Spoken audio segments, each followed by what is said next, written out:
Hello, sports history fans. I'm Harv Aronson from the Total Sports Recall podcast. You're about to jump into another thrilling sports history moment, but first let's dive into today's sponsor just in time for the holiday season. Introducing Art of Words, the brainchild of word artist Dan Duffy from Philadelphia. Dan meticulously crafts stunning images by handwriting relevant words from some of the greatest sports moments in time. These unique, budget-friendly illustrations are the perfect gift, sparking cherished memories and capturing hearts. Choose from city skylines, sports, history, and musicians to find a piece for everyone. And here's the exciting part. For that sports fanatic in your life, gift them a piece of their favorite team or player's history. Art of Words tells a compelling story. Explore collegiate stadiums, each meticulously crafted with every football victory etched in words. Or venture into baseball stadiums, handwritten with every player from the team's illustrious history. Don't wait. Order a print today for yourself and your loved ones this holiday season. Transform your wall into a gallery of captivating art and surprise your family and friends with a print of their own. Use code SHN15 at artofwords.com for a 15% discount on your order in November and December. Visit Art of Words, where words magically transform into stunning art, evoking cherished memories and touching the hearts of those you care about. Again, use the code SHN15 for a 15% off at artofwords.com. Blog Talk Radio.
Tonight, we'll go back in time to seasons past, when 22 men graced the rugged fields of yesterday, fighting for one more first down, one more yard gain, one final score that would bring victory after 60 minutes of battle on the gridiron. Tonight, we'll explore the world of Gridiron Greats. Welcome to Gridiron Greats Football History and its Memorabilia on the Gridiron Greats Broadcasting and Podcasting Network. In conjunction with Swick Enterprises, we're live from the Southport, North Carolina home of Gridiron Greats magazine. And I'm Bob Swick, editor and publisher of Gridiron Greats magazine, and I'll be your host for the show. Gridiron Greats is the only publication in America that focuses upon 150-plus years of football history since its inception in 1869. We cover that and much, much more each issue. If you're not a subscriber, now's the time to subscribe. GridironGreatsMagazine.com. Follow us there and subscribe there also. It's at this time I'd like to introduce my co-host. He's a senior contributing writer to Gridiron Greats Magazine, a football memorabilia historian, specializing in pre-World War II items, in particular Red Grange, and Seahawk items, in particular, Steve Logan. Yes, from Portland, Oregon, Mr. Joe Squires. Joe, welcome to the show this evening. Bob, great to be back. We both had great trips in between shows. I toured former Eastern Bloc countries from Prague, Czech Republic, ending up in Budapest, Hungary. And just to recap real quickly, 3 days, 2 nights in Prague.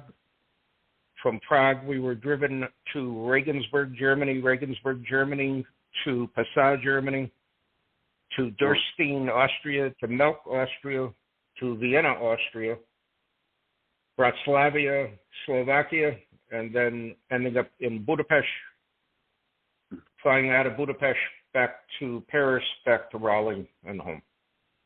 And snap your fingers, 12 days went by very quickly. Great vacation, man. Had a great time. Nailed all the accents, too, by the way. Yeah. No football Anybody was in, in 12 days either. Anybody in Prague comment on your Bart Starr jersey you wore around? No. I was very incognito the entire vacation. I only a couple of people that I talked to. I let on about the magazine and pretty interesting reactions. But I found very interesting Germany has a pretty strong football league there. There's between 12 and 16 teams that play. And very, very, very interesting. And they do bring in some U.S. imports to play in the teams. There are a couple corporate-sponsored teams which seem to win season in, season out. Very fascinating to read about and to follow. So I thought that was pretty interesting. And the movie of the trip, as flying on Delta, they have a pretty good selection of movies. Was the Kurt Warner story, the movie. Great movie about him and his ability to be very successful in the Arena League and then play that into the success with the Rams and playing for several other teams, including the Cardinals. Great story. Just great story. Great guy. I wish there were more Kurt Warners in the NFL. That's all I can say. Yeah. But I can't believe you weren't spreading the gospel of American football throughout Eastern Europe. Nah, it's still very much soccer territory. They are in some cases really into basketball at the same time, which I find interesting. But soccer is still the big sport. If the few TV stations that we had on the cruise in the room, there was one sports station. Basically, it was just cricket, soccer, and a handful of local basketball teams, and that was it. So pretty interesting, very interesting. But in any event, a couple of things before we get started with our main topic tonight. National Sports Collectors Convention in Chicago will be going on roughly 7 weeks from tomorrow. Actually, 6.5 weeks, and looking forward to going out there. I know you got other plans. You're not going to be there, but it'll be nice to see friends and people from the hobby that I haven't seen in a couple of years, and get back in touch with them and see what's going on with the hobby. I am bracing myself for the onslaught of the backpack collectors with their little suitcases of graded cards everywhere. And you've seen the samples of that on other shows. The perennial question, are you buying, do you want to trade? And then hand me a card that I have no clue who or what it is or why it would be worth that much money, and get a stared look expression back when I say, I have no clue who this person is or what card this is and why it's so expensive. I'm sorry, I'm not interested in it. Yeah. And that's it. Totally. It's funny. But in any event, while I was away, you had a pretty major event go on that I think was very unique, more like a once-in-a-lifetime deal. And I want you to lead off tonight, and let's begin our conversation on what happened. Give us some background on it. Yeah, and it's kind of still fresh in my memory. I just hit send on an article for Gridiron Greats, sent it off to you, the publisher, and so it was fun. And I think I've mentioned to our listeners we have our football text thread between us, nerd collectors that, enjoys some good banter, from time to time. But pre-COVID, right before COVID, my wife and I were at a Ronald McDonald House auction. We were pretty involved with Ronald McDonald House. My wife is on the board there, and we went to Ronald McDonald House helps kids with cancer who need treatment, and they offer free room and board to the kid and the family during treatment. So it's a really, really good cause. We were at an auction of theirs, and I looked at what the auction items were, and one of the auction items were a Hall of Fame dinner. And that Hall of Fame dinner was with Dan Fouts and other Hall of Fame, ex-football players, they called it, and a chance to have all of them and 14 guests, 7 couples, plus 5 Hall of Fame or Hall of Fame football players at a dinner, at one dinner. And Stacy, my wife, pointed out to me, and I just remember my eyes got big, and it's like, oh my. And it's just like in auctions, there are must-win things, and there are, I wouldn't mind this thing. This became we have to have it. And it was pre-COVID, so I don't remember. I mean, it was a while ago, so I don't remember if it was a paddle raise or if it's something that got bid on. But I believe it was a paddle raise at a certain amount, and then they kept going. So we were happy enough to raise our paddle and win a Hall of Fame dinner. Well, a global pandemic later, they rescheduled. And obviously, if you're putting 5 professional football players, retired players, and their spouses together, the tail wags the dog. So it was about 3 months ago, we got hey, in late May, we will be having this dinner in Bend, Oregon. Bend is in the eastern Oregon, on the other side of the Cascade Mountains from Portland, where I live. So it was just a really, leading up to it, it's cool. I asked a couple people, what do you ask the Hall of Famers? And these were some football players. Dan Fouts, obviously, is the one that I keep using, but he was the one I was excited to see. I grew up watching, Fouts playing football and, the era of the Air Coryell, et cetera. Drew Bledsoe was there, famously starting quarterback, for the Patriots, the Cowboys, had a stint with the Buffalo Bills in there. Ken Rudiger was there, Gary Zimmerman, and then a gentleman I didn't know about named Kevin Boss, and he was a tight end for the Giants. And if you take all those names, there were 2 Hall of Fame jackets in there with Zimmerman and Fouts. Rudiger isn't a Hall of Fame winner. And then 4 Super Bowl rings. Bledsoe had one carrying a clipboard for the Patriots. Backed up to Brady. He started that year in 2001, got injured. Brady came in, but then Brady got injured, and it took Bledsoe in the AFC Championship to get him into the Super Bowl.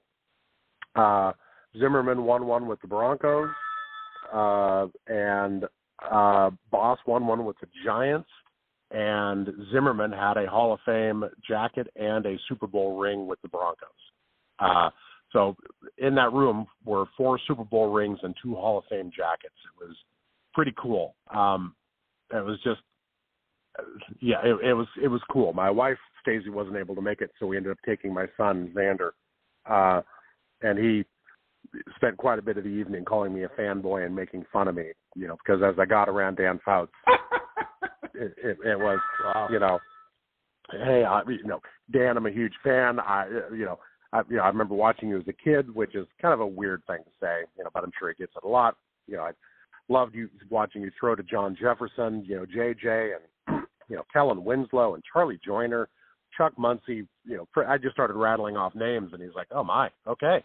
You know your stuff. And it just started talking about football, and we, stood there for about 20 minutes talking before it broke into another event and, broke into another thing. They had a Q&A. It was very interesting, and I'm getting excited talking about it, just remembering it and how cool it was. Well, the blend of the players there, to me, is great. Yeah. Obviously geographically, because, all those guys are obviously located in that general area there. It's a neat mix of players, number one. I really have always felt, and I'm a little biased because I saw Bledsoe play with the Patriots when, the Patriots weren't that great. I also saw Bledsoe go down with the injury, and I saw Brady come on. And I did see that AFC Championship game where Bledsoe won it for the Patriots, and then, Brady came back, blah, blah, blah. And I always felt he was a good quarterback. And I think if he had a little more tools to work with, he could have had a very, very strong career and probably another Super Bowl ring with one of the other teams that he played with. But that never happened. Yeah. But I think he found a lot of peace over the years, knowing he accomplished a lot as a player. So I always thought that was really cool about him. And I know I followed him more after his career with his wine vineyard, since Brenda and I are both into wines, and I always look for celebrities who may have a vineyard or a vested interest in a particular wine, so on and so forth. And on my bucket list, besides the Washington down to San Diego trip out on the West Coast there, I would like to hit his vineyard. And if there was any way that he was around that day, I would love to just say hi to him and get a picture taken with him. But anyways, that's a great mix of players. I mean, wow. Yeah. That is incredible, in my opinion. Yeah, and before I went, I looked each player up, did a little just to refresh the memory, playing years, and and just like you mentioned, it was a really cool mix of players. And I knew Drew Bledsoe at his winery in Walla Walla, because we've checked that out. I knew Dan Fouts went to Oregon. He was a Duck. But what I didn't realize is he lived in Eastern Oregon. He lived in Sisters, which is right by Bend. And the one commonality is all of these gentlemen grew up in Oregon or live in Oregon now.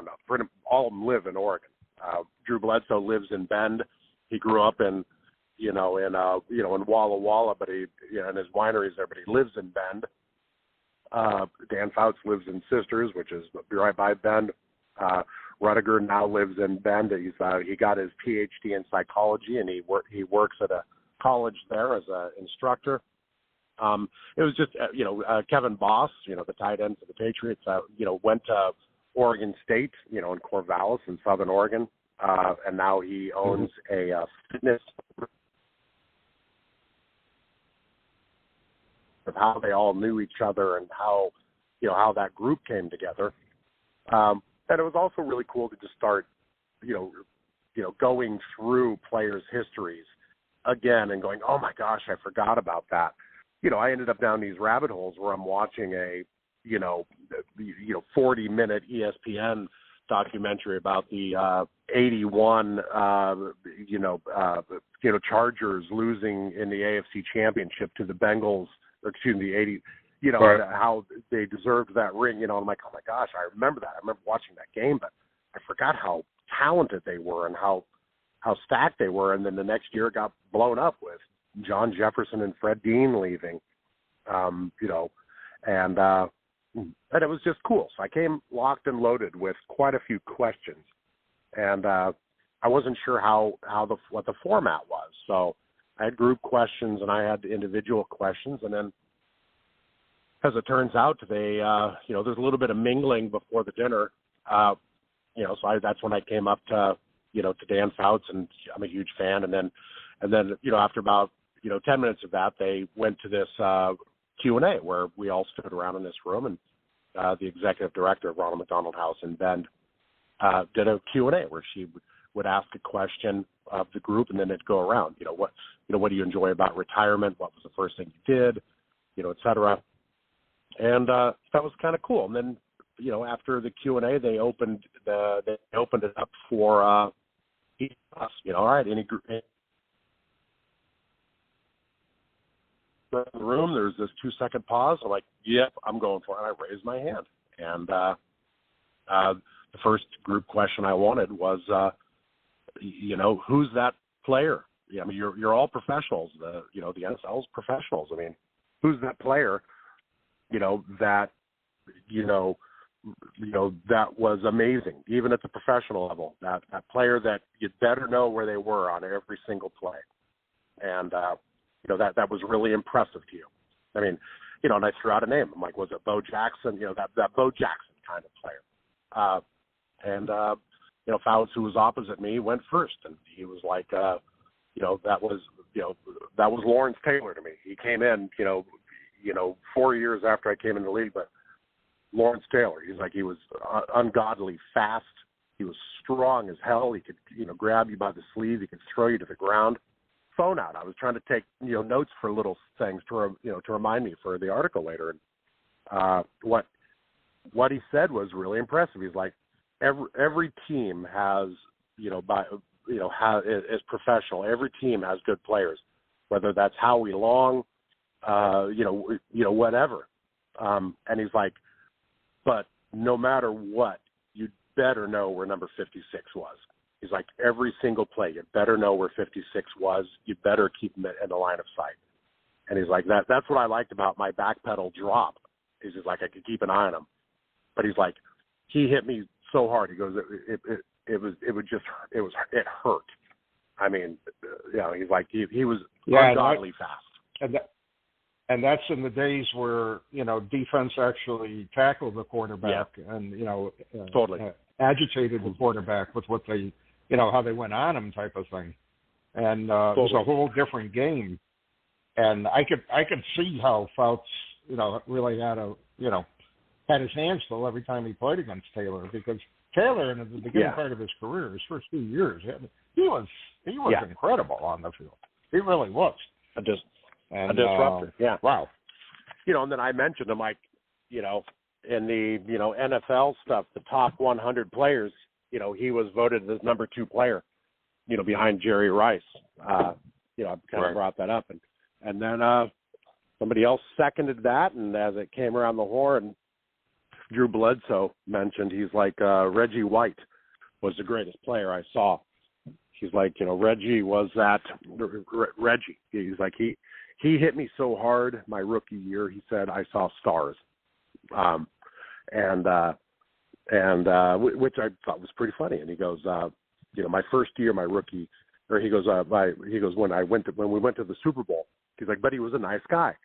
And I go, yeah, the Minister of Defense. And he goes, in the Super Bowl that he went to, where, they lost, where they lost to the Packers. He goes, he sacked me twice in a row. And the first time he sacked me, he's like, he leaned down to pick me up. God bless you. And he's like, so he was so nice, but man, he hit me hard. He's like, he sacked me twice in a row. And in the huddle, I'm like, can someone keep an eye on Reggie, please? And then, Ken kind of, seconded that, and it was that was interesting to hear who the professional among men was. It was pretty interesting,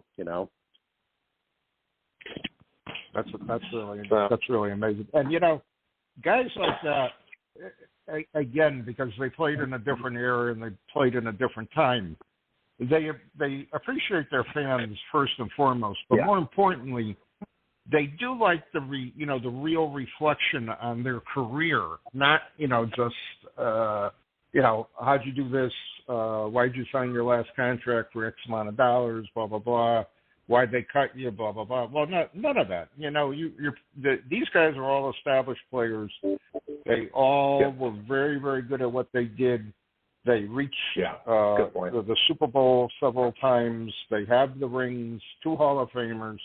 Hey, you couldn't ask for anything more in a group of players like that, especially from that geographical area. It's kind of cool to see and to read about. And your article really expresses that very, very nicely with regards to, they gave genuine answers to what you're asking them.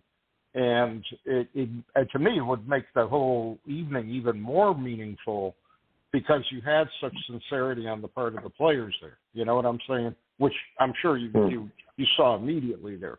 I did, yeah. That type of thing. Yeah, that impressed me too. Was everybody was sincere, but as it came around to Bledsoe, and he brought up, Reggie White, Dan Fouts kind of interjected. I thought this was funny. It's like, I don't mean to, I forget how he said it. I don't mean to diminish, Reggie White, but he's like, if Lawrence Taylor did to me on the street what he did to me on the playing field, he would have been arrested for assault. And everybody laughed. And then he goes, and also it was a different era then, kind of what you mentioned. He goes, if Lawrence Taylor did to quarterbacks now what he did to me on every single play back then, he would be suspended. He's like, it's a different game. Right. He's like Reggie White was grabbing people, throwing them to the ground in the grass. He's like, what was a normal day at the office back then of me getting manhandled, now, there are rules around it. He's like, so it, right. I mean, I'm, basically it was like, I'm not diminishing, Reggie White sacked you and hurt you. But back then, Lawrence Taylor put his helmet down and aimed for your shoulder blades. Yep. Yeah, I believe it. It was a completely different game, and because, quarterbacks are, for lack of a better way of explaining it, very much coddled now because they are the stars of the team. They're the ones getting the big bucks.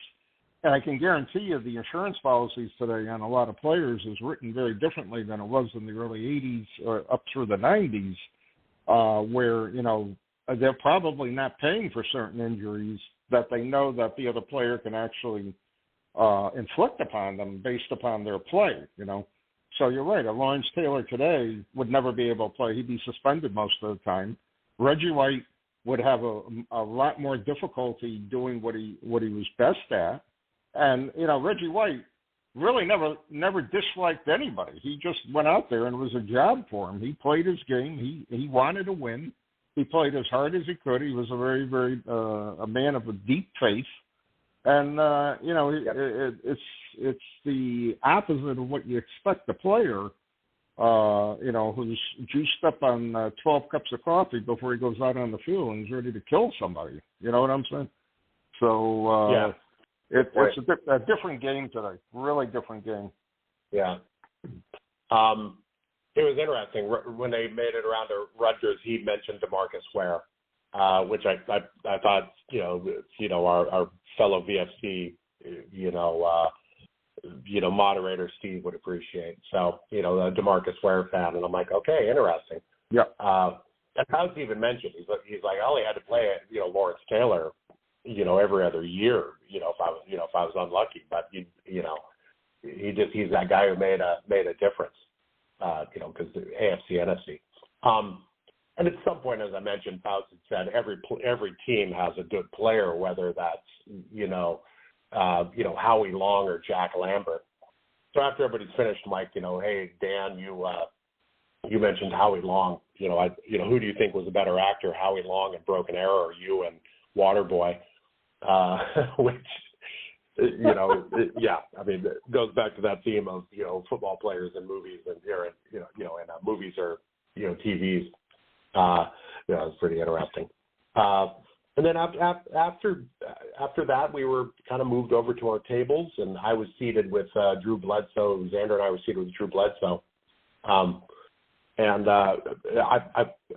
we had our meal with Drew Bledsoe. So we're, 5 tables, one for each Hall of Famer, and then, 4 of us, fans were placed at each table. I found him to be incredibly fascinating. What a nice guy. I didn't know a lot about him because, Patriots, I watched him on the Cowboys a lot, but, I asked him if he, if it was kind of an inside joke that he trained two of the best quarterbacks, and he said, yes, my friends call me the quarterback whisperer, which I thought was a great way to phrase it. So obviously he'd heard that before. And then he started getting, he's like, Tom Brady and I are still good friends. He's like, the guy was amazing. He was a great collaborator. I could tell immediately he was smart. He was like, it was just such a good person to train with. He goes, I didn't feel bad about losing my job to him. He's like, I was probably I forget his phrasing, but he's like, it probably wasn't a very good professional move on my part to teach him so much, to be so open to training. But he's like, it was the right thing to do. Right. And that came across to me as so kind and so humble. It was just cool. I mean, you're training, you're helping to make your competitor better. And like it or not, the backup quarterback is your competition, Right. But, to me, Bledsoe always represented a true team player. And because, he got beat up in New England when Brady took over, all the naysayers start saying, he's washed up, he's not a good player, so on and so forth. Well, I always disagreed with that. Brady was a better player than him, but Drew could play with a lot of other teams and be the number one quarterback. You know what I'm saying? And unfortunately, he really never had that opportunity. He did have opportunities, obviously, with the Cowboys and the Bills, but there were much different opportunities than what he had with New England. And I'm just curious, and I'm sure he never brought anything up. I wonder what his relationship was with Belichick in the Patriots organization. Huh. I didn't ask him that. I asked him what it was like to be the number one overall draft pick, in the NFL, when he was drafted, and he kind of shrugged that off. He's like, I was too young. He goes, I was so young. He goes, I remember. He goes, I was too young. I was too young to appreciate it. And he's like, but looking back on it, it's a pretty honorable thing. It's pretty cool. Right. And I reminded him, like, the Seahawks had the number 2 pick that year, and they ended up picking Rick Meyer. And I'm like, if the Patriots had picked Rick Meyer and you ended up in Seattle, would that have been cool to be from Washington State, playing for Washington State Cougars, and then get drafted by Seattle? And he's like, that would have been about as cool as it gets. Would be a home state exactly player. And he's like, Rick Meyer and I are still good friends. Which I thought was cool. I kind of never understood that draft in a way as to why Seattle just wouldn't swap it off 1 for 2 and just come right out and say, hey, we want Drew for the local stuff, the local flavor, so on and so forth. We'll give you a number 2 and the number 2 pick, and then you could have Mirror. That would have been very, very interesting to see how that would have played out. And I'm wondering if Bledsoe would, really led the Seahawks at that time to, greater victories or whatever, because, hometown boy doing good, blah, blah, blah, playing in front of a home crowd. That would have been a cool scenario. Obviously, that never happened. So, the rest is history. And then I guess Drew's place in football history was to teach Brady to help him become, one of the best quarterbacks in NFL history, type of thing. Even though, in my opinion, he hung around a little too long at the end, but he had something to prove to himself the first year with the Bucs. But last season was not the way you want to end your career. But then again, it's Brady, so what's the difference, type of thing. Yeah. But that's real interesting. Now, did you know beforehand who you were going to sit with that night for the dinner? No, we didn't, and I could have ended up at any table. It wasn't assigned seating. We basically walked into a tented area out on a patio, and there were the tables. And I went up to a table to see if it was assigned seating, and I looked over, and the Dan Fouts sat at the table, and a bunch of people sat down next to him. And I kind of looked around, and right then Bledsoe came up and sat down, next to a seat that I had my hand on, looking for name tags. So just out of habit, I just because it'd be weird to turn around and walk away from that then. But right. I basically sat down next to him, and what a classy guy. He mentioned he went on to Buffalo and well, he kind of skipped that. He goes, and at Dallas, Tony Romo was the same. He was just an amazing person, great insight in film, and he's like, it was just great collaborating. He goes, actually, my pit stop in Buffalo, which I'd absolutely forgotten about, that he had 2 years in Buffalo. Yeah. He goes, their quarterback there, J.P. Lossman, he goes, he was a know-it-all. He goes, he's the one person, that, he's like, he was not pleasant to play with. He's like, one of the best days of my career was leaving Buffalo. Yeah, I always had heard that he had a rough time up there, and he was not happy there at all. So it worked out well for him to get out of there. And Dallas was a much better organization than the Bills at the time.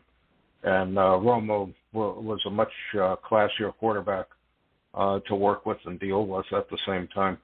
Again, I've always said this, a guy in the NFL can make a great career out of being a backup quarterback playing a handful of games in your career, but making sure you walk onto the field off the bench and you lead your team to victory, or you do whatever you need to do to keep your team in contention, so on and so forth.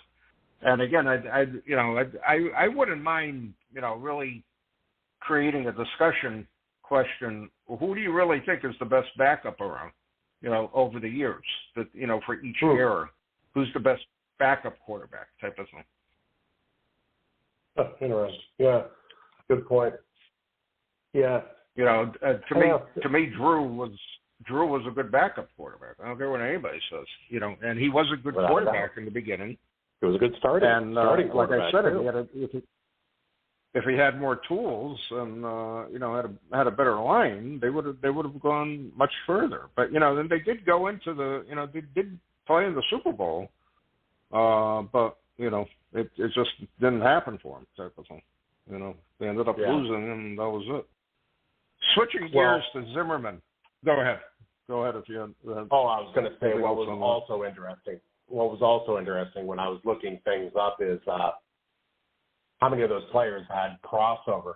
So, for example, Ken Rutgers with Green Bay won Super Bowl 31 against Bledsoe. The one he was talking about where Reggie White sacked him so hard. It was interesting, the different players who crossed paths in there. I mean, pretty cool. But a lot of them, they didn't know each other then, but they got to know each other after they retired, just all in that community. Right. I think the most interesting thing was hearing them talk. Like at one point they started talking about injuries and little stuff like Ken Rutgers was Dan Faust looked good. He looks like he had actually lost weight. He looked slim. He didn't walk with a limp or anything.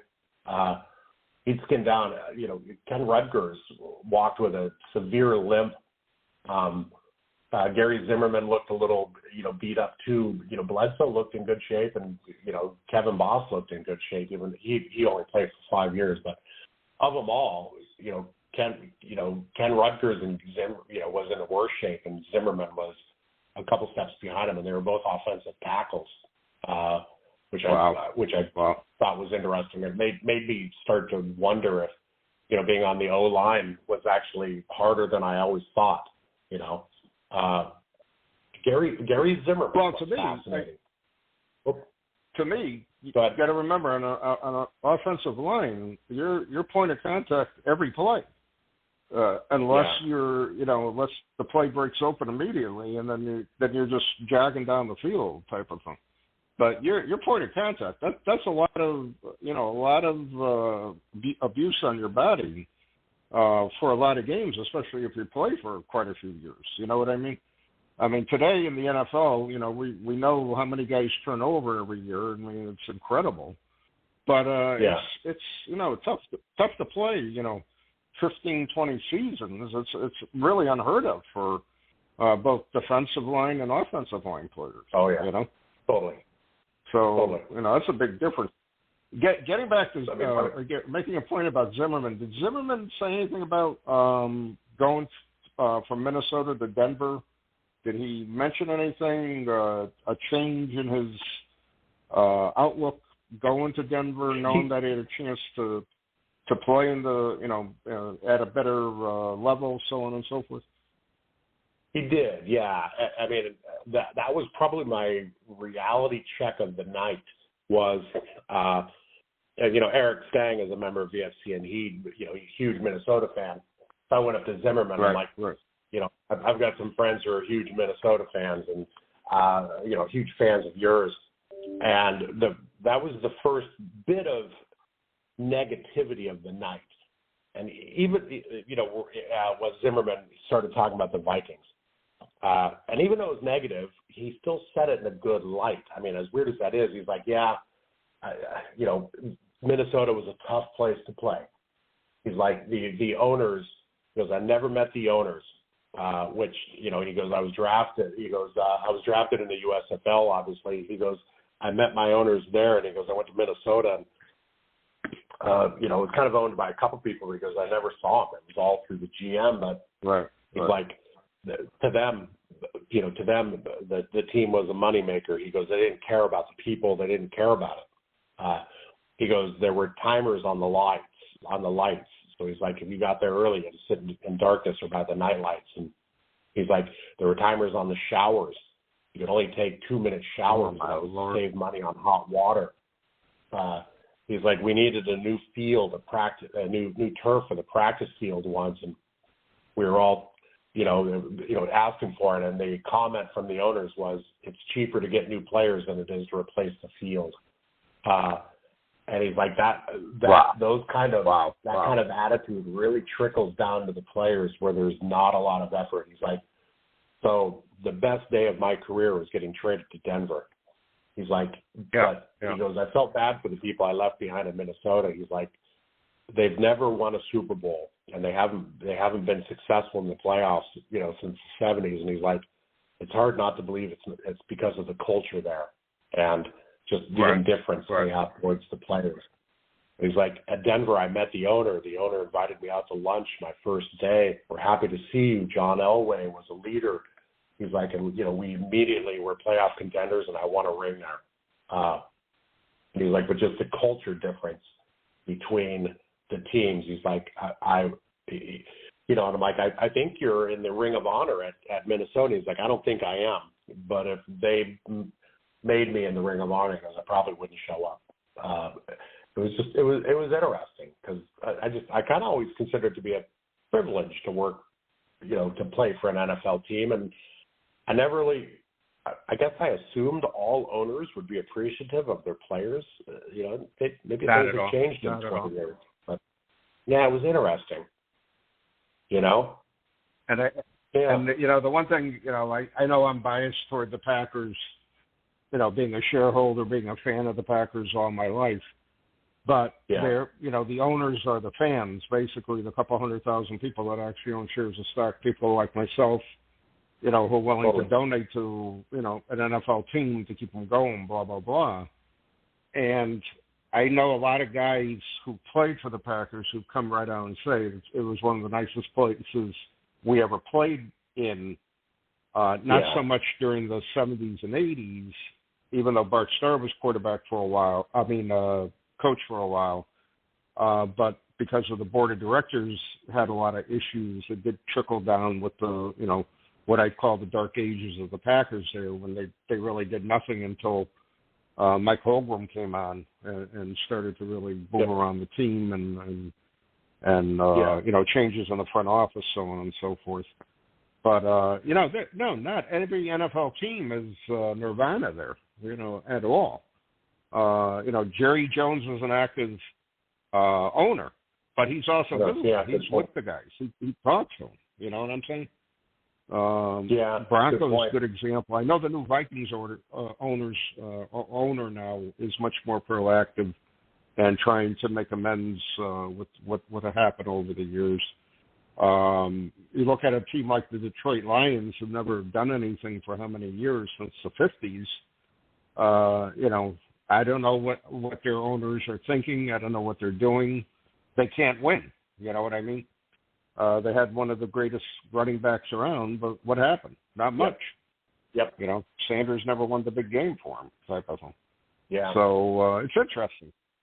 I'm surprised we don't hear more about that, but I think it's almost like the unspoken word in the NFL. You're working for bad owners or a bad coach, you're not going to let on about it in any way, shape, or form. Yeah. And I wonder what a lot of people say about coaching and coaches. You know what I mean? Yeah. And I've always heard so many different things about Belichick, but to me, you know, his program works because the guy wins all the time. Not lately, but, you know, in his heyday, you know, if you went to the Patriots, you knew you had a good shot of being in the Super Bowl and winning a ring title. Immediate contender, yeah. Very interesting. Yeah. One of the group questions I wanted to ask was what's more important, a Hall of Fame jacket or a Super Bowl ring? And because I didn't get a chance to do it in the group Q&A, after dinner, we kind of bumped into Dan Fouts again. Dan Fouts was with Rutgers and Zimmerman.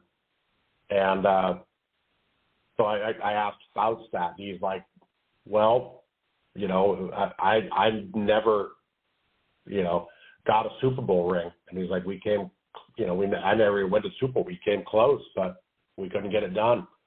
He's like, you know, a Hall of Fame, you know, is an individual accomplishment. One person goes to the Hall of Fame, one person gets a jacket. He goes, even though it's obviously a very team-centric, he goes, I wouldn't be a Hall of Famer without the wide receiving core that I had, or Eric Coryell, my coach. And he's like, whereas a Super Bowl ring is a very team-centric thing. The team gets the ring. Everybody on the team, all the way down to the trainers. He's like, so everyone is excited. And he's like, you know, Hall of Fame is 5 years later, and he's like, there's one person in this room who has them both, and that's Gary Zimmerman.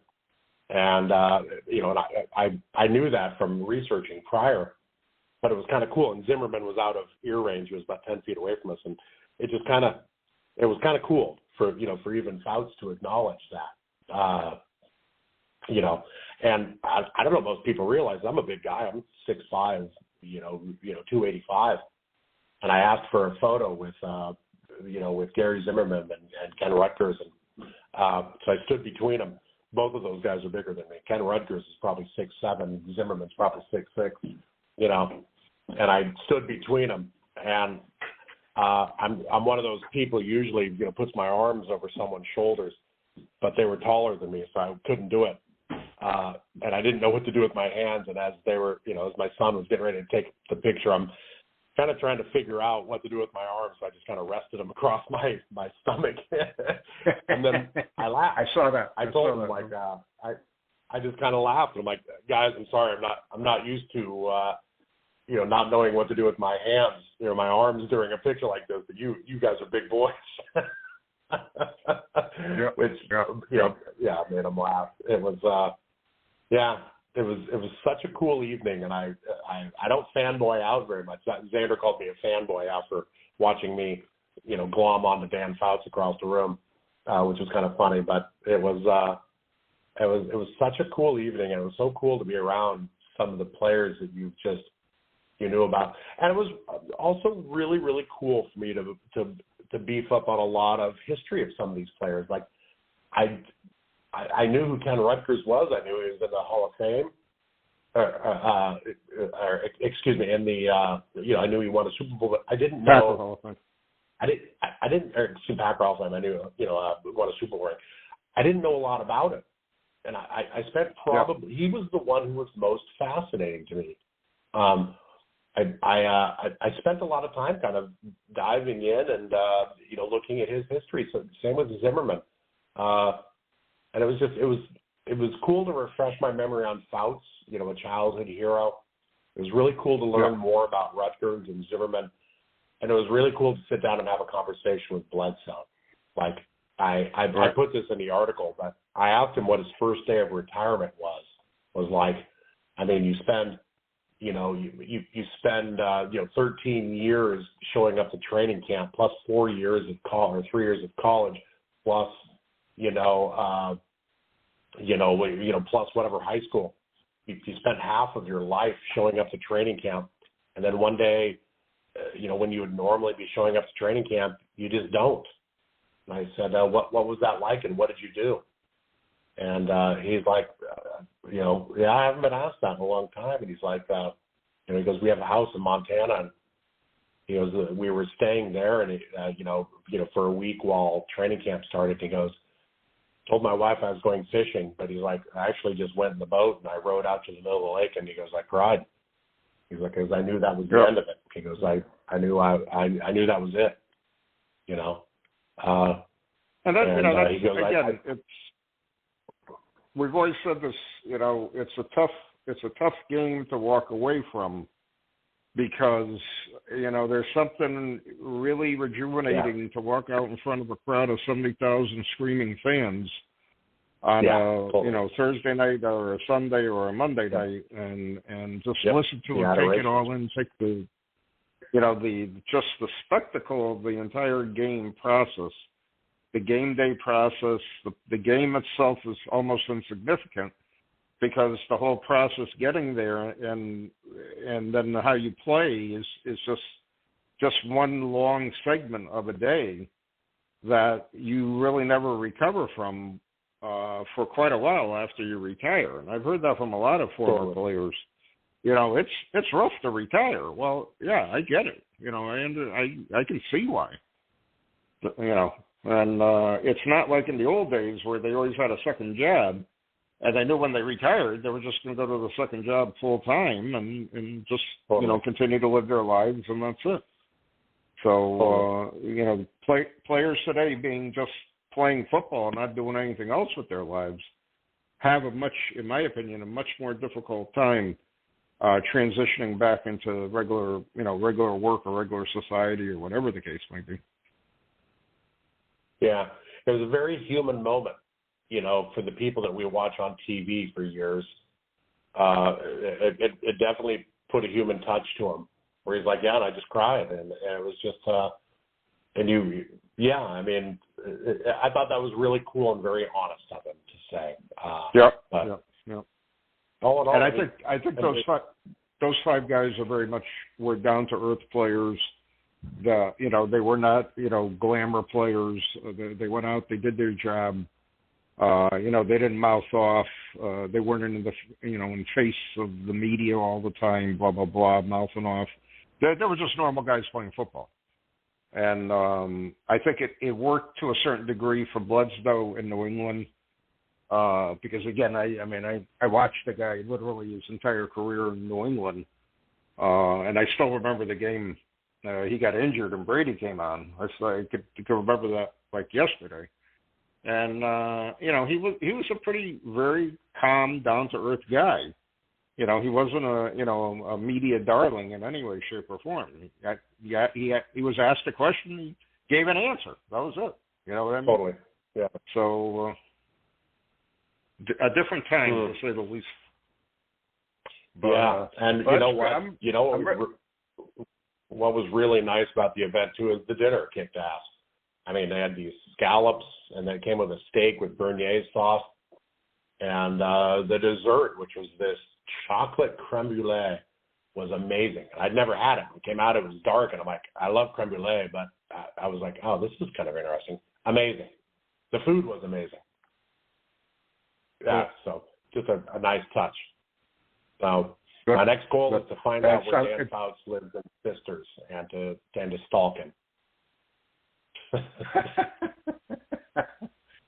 Well, to me, I think it was just a great evening for you and Xander, and I hope Xander one day will reflect back when he gets older and say, "Wow, I can't believe who Dad and I hung out with that night," and really put it in perspective as he gets older too. And I know you'll always treasure that time with your son, with NFL players like that, and the whole atmosphere of everything. Really, that's a great experience. I'm real happy for you. I'm glad it happened for you, and I loved reading the article too. The article being the national issue coming up for Gridiron Greats. Great article. Really exemplifies what I always felt about what the NFL should be, but sadly the bad of the NFL is what always gets magnified rather than the good.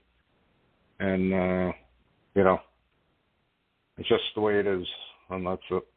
I'm still curious. Totally. I've had a lot of people ask me lately, what's my prediction for Rodgers with the Jets? And I just tell them, I really am not going to give any prediction, but I think he really has to realize he's in a much different venue playing now than he did in Green Bay. And if he does not do well the first few weeks, it's not going to be nice for him in any way, shape, or form. So we shall see. We shall see. But the Jets haven't been done very good in the last, several years, and Rodgers is not going to. Will he be able to move the needle? Will the Jets, break 500 this year? Will they get 9 wins? What's the over/under on that? I've told 2 people in particular who I know who are big Jets fans. I just said, Rodgers is not Brett Favre in any way, shape, or form. I said Brett plays his heart out. Aaron plays until he doesn't want to play anymore, and then that's the end of it. And that's it. So should be interesting. How do you feel about that? Is there a little bit of schadenfreude there with Aaron Rodgers? Hey, don't let the door hit you in the ass. Or, hey, thanks for bringing us a Super Bowl ring, kind of thing. Do you feel about the way Rodgers the way I feel about Russell Wilson leaving Seattle? Well, I think Rodgers has always played to his own beat, which is fine. I can handle that. But, man, in big games, he did not come through. He was man enough to say he didn't come through, but you know what? Those are the games you got to win. You won one big game in your career. You got one ring. It got tiring at the end just to see the Packers aren't going to be in the Super Bowl this year. The Packers didn't win the NFC Championship game. The Packers didn't win the division playoff. I don't get it. I really don't get it. And again, he to me was one of the biggest reasons why McCarthy got fired. I always liked Mike McCarthy. He's a player's coach. Our new coach, the boy, I call him the boy wonder. Everybody loves him. He's done so great. Well, he's never won the big game yet. So how many more years, you can win in more games than Lombardi won or any other coach wins. But if you don't win the big game, what am I judging you on? You're brought in. Yep. You're saying you can lead this team to victory. I want to see it. I haven't seen it. So, and it's still, I'm still ticked off at him too because I wrote to him when he got the coaching job. Every coach I've written to since before Holgram has sent me a letter, usually personalized with their autographs, thanking me, blah, blah, blah, so on and so forth. And our new coach never responded to any of the letters I wrote, and that's it. So I don't write to him anymore, and I'm not overly a big fan of him one way or the other. And again, I don't know why he broke that tradition, because we are shareholders of the team, and we support the team through thick and thin. But that's a topic for another podcast. I'm not gonna rant on it with a couple minutes left in the show. Any final thoughts about the dinner? We're down there, 2-minute warning. Now, as you mentioned, what a great opportunity. I hope that son of mine appreciates the cool stuff he gets invited to. From football dinners at nationals, being surrounded by footballers and great men, just rooms of a room with great men in it, who look out for him. I love that. I'm pretty sure he will, but trust me, I will be reminding him of just how good he's got it. So one day the proverbial light bulb goes off and all will be well. So we'll see. He's a great kid. I enjoyed our time at the couple of dinners he was with us at the National, and I loved watching him put the Legos together that time in Cleveland. That was pretty cool. While we were trying to give him football cards, and at the and he was, table with that year. That's right. I had a big wad of 78 Topps football. I handed it to him, and he just like looked at me, you know. I said, and then I'm saying to myself, I don't think this was a good idea for me to do this. I should have just gotten some packs of new stuff to open or whatever. But in any event, the light bulb will go off, and that's it. All right, we're down to a minute. If you're not a subscriber to Gridiron Greats Magazine, what are you waiting for? Check out our website, gridirongreatsmagazine.com. That's our show for this week. Next week, hopefully we'll be back. I'm working on 3 different guests. We just can't align our times together, but hopefully we're going to have some interesting guests coming up next week. Joe, final thought, 10 seconds. Great to be back on the show, Bob. And we'll be back next week. Thanks for listening. Take care.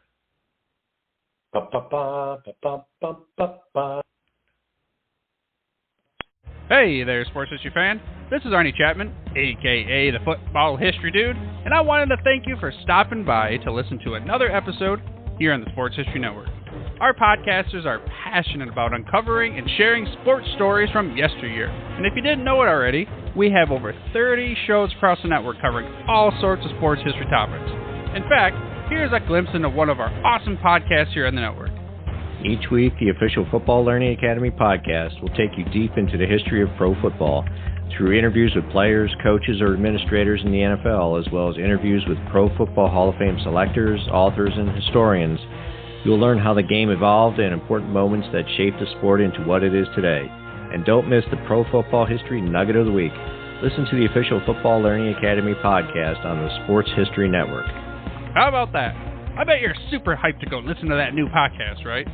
Well, to learn about this show and all the other podcasts on the network, head over to sportshistorynetwork.com/podcast. Again, that's sportshistorynetwork.com/podcast. Head over there today to find your next favorite sports history podcast.